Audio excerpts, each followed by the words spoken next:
अस्सलाम वालेकुम, क्या हाल है आप लोगों के? कुछ लोग ज़िंदगी भर इबादत करते रहते हैं, नमाज, रोज़ा, ज़कात सब कुछ अदा करते हैं। लेकिन एक दिन जब वो अल्लाह के सामने खड़े होंगे तो उनकी सारी नेकियां हवा हो चुकी होंगी। और क्या वजह है? ना कोई बड़ा गुनाह, ना कोई चोरी, ना कोई कत्ल, बस एक चीज़, उन्होंने बेवाओं और यतीमों का हक खा लिया था। ये कहानी सिर्फ कहानी नहीं है, ये हकीकत है और हो सकता है ये हमारे आसपास हो रही हो। इस दुनिया में सबसे कमज़ोर लोग कौन हैं?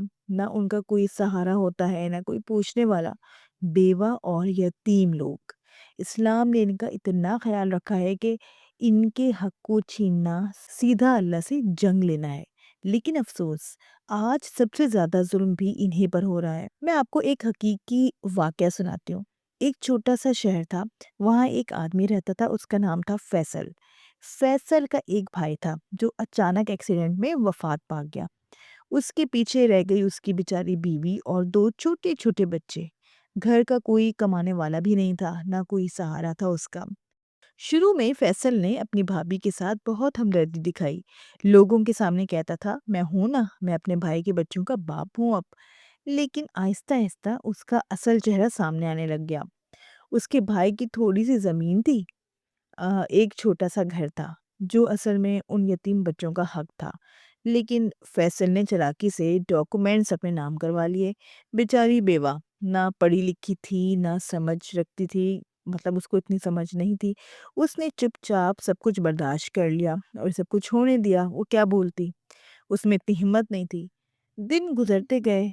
वो अ, ब वो बच्चे जो अपने बाप की जायदाद के हकदार थे, वो दूसरों के घरों में मज़दूरी करने लग गए।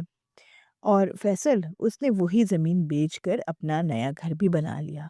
लोगों के सामने नमाज़ी भी था, मस्जिद में पहली सफ़ में खड़ा होता था। लेकिन एक रात उसने ख्वाब क्या देखा?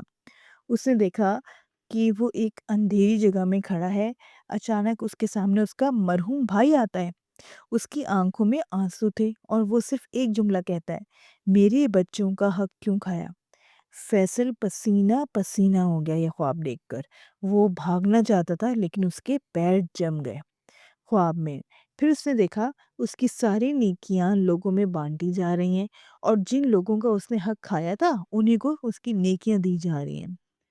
ये सिर्फ ख्वाब नहीं था, ये उस हकीकत की झलक थी जो कयामत के दिन होगी। ज़रा सोचें, इंसान रोटी समझकर खा रहा है।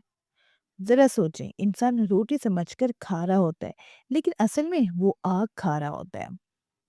आज हम क्या कर रहे हैं? भाई मर जाता है और उसकी जायदाद पर कब्ज़ा कर लेते हैं। बेवा को उसका हक नहीं देते। यतीम बच्चों को उनकी विरासत से महरूम कर देते हैं। और फिर कहते हैं, हम तो नमाज़ी हैं, हम तो अच्छे हैं, हम तो परहेज़गार हैं। याद रखें, अल्लाह के नज़दीक सिर्फ़ इबादत काफ़ी नहीं है। अल्लाह ताला हकूक़ अल्लाह जो है, अल्लाह ताला तो फिर भी शायद माफ़ कर दे, लेकिन हकूक़ुल इबाद बहुत ज़्यादा इम्पोर्टेंट है। इंसाफ़ भी ज़रूरी है। और सबसे बड़ा इम्तिहान कमज़ोर लोगों के साथ रवैया होता है कि आपका कमज़ोर लोगों के साथ, मजबूर लोगों के साथ कैसा रवैया है, आपका उनके साथ कैसा बर्ताव है। सोचिए, एक बेवा रात को चुपचाप रो रही होती है, उसके बच्चे भूखे सो रहे हैं और कहीं कोई उनके हक पर मज़े से ज़िंदगी गुजार रहा है। उस वक्त उनका कोई नहीं होता, लेकिन उनका अल्लाह उनके साथ होता है। और जब अल्लाह पकड़ करता है ना, तो ना कोई पैसा काम आता है, ना कोई सिफ़ारिश, कुछ भी नहीं, सिर्फ़ इंसाफ़ होता है। और उस दिन हर एक पैसा, हर एक ज़र्रा का हिसाब होगा। अगर आपके आस-पास कोई बेवा है, कोई यतीम है, तो उनका बहुत ख़्याल रखें, उनका सहारा बनें, उनका हक ना खाएँ, बल्कि उनकी मदद करें। क्योंकि जिसने यतीम के सर पर हाथ रखा, अल्लाह उसके लिए जन्नत के दरवाज़े खोल देता है। ज़िंदगी बहुत छोटी है। आज आपके पास पावर है, कल आप भी किसी की मोहताज हो सकते हैं। इसलिए कभी भी किसी बेवा या यतीम की बद्दुआ मत लें, क्योंकि उनकी बद्दुआ सीधा अर्श तक जाती है और फिर कोई बचाने वाला नहीं होता।